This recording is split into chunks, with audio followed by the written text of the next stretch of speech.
क्या ऐसा है कि इससे पहले जो जिनके साथ वो चुनाव लड़ने का काम करते हैं, कांग्रेस के समय में क्या चीज़ें होती थी, किस तरीके से पूरा दिल्ली, नागपुर, बम्बई और से लेकर अयोध्या और लखनऊ और वाराणसी में बम विस्फोट होते थे।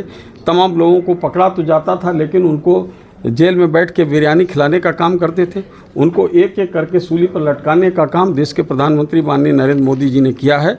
और जो भी इसमें दोषी पकड़ा जाएगा, निश्चित रूप से वो उसका जहन्नुम का टिकट पक्का कट जाएगा। लेकिन सर, कांग्रेस के सांसद हैं रशीद मसूद, उनका कहना है कि जो मोहम्मद उमर मारा गया है वो शहीद हुआ है। चूंकि उसका वीडियो वायरल हुआ, अब उन्होंने उसको शहीद की संज्ञा दे दी है मोहम्मद उमर के लिए। देखिए, ऐसा है कि वो कुछ भी कर सकते हैं और निश्चित रूप से ऐसे ही लोगों के कारण ये घटनाएं हो रही हैं।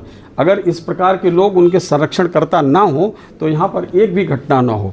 और आगे आने वाले समय में इनके जो संरक्षणकर्ता हैं, जो आका हैं, उनके ऊपर भी शिकंजा कसेगा कि आप किस आधार पर इस प्रकार की बातें कर रहे हो। आगे धीरे धीरे देखते जाइए, जो इस तरीके के लोगों को संरक्षण देने का काम कर रहे हैं, धीरे धीरे हमारी मशीनरी निश्चित रूप से वहाँ तक पहुँचेंगी और इन लोगों को भी जो देशद्रोही कामों में लगे हैं उनका भी संज्ञान लेकर माननीय उच्च न्यायालय, माननीय न्यायालय में इनकी बात को रखा जाए। 2 दिन पहले अखिलेश यादव बरेली में आए थे।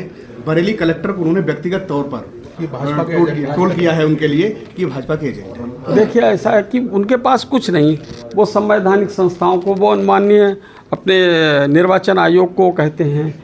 अगर कोई न्यायालय कुछ निर्णय करता उसके लिए कहते हैं। संवैधानिक संस्थाओं को अपमानित करने का काम लगातार वो कर रहे हैं। तो जिलाधिकारी क्या है उनके लिए? तो जिलाधिकारी के लिए कुछ भी कह सकते हैं। और उनके समय में जिलाधिकारी क्या था? यही पड़ोस के जिले रामपुर में उस मंच पर जिस पर आजम खां जी बैठे हुए थे, वहाँ के पुलिस अधीक्षक उस समय मंच से आकर बोले थे कि यहाँ पर रामपुर में तो आजम खां के खिलाफ किसी को चुनाव ही नहीं लड़ना चाहिए, आजम खां तो इतने बढ़िया नेता हैं। तो उस समय पुलिस अधीक्षक सही थे, वो अपनी वर्दी में होकर और सही निर्वाह कर रहे थे, कर्तव्य नियमों का पालन कर रहे थे जब ये बोल रहे थे आजम खां के, जब मंत्री थे उनकी सरकार में। तो आज वो किस आधार पे वो इस तरीके से चाटुकारिता तो हमारे अधिकारी नहीं कर सकते।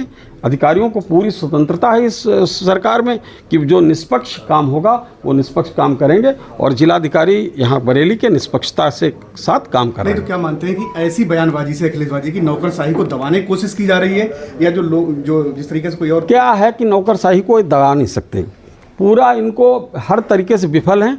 एक खिसियानी बिल्ली खंबा नोचे, ये अपनी खिसियाट में कुछ न कुछ मानसिक रूप से विक्षिप्त होकर कुछ न कुछ कहते बोलते रहते हैं, लेकिन इनके कहने का कोई असर नहीं है। आजम खां पे भी अखिलेश कह रहे हैं कि सजा होने के बाद में सरकार अब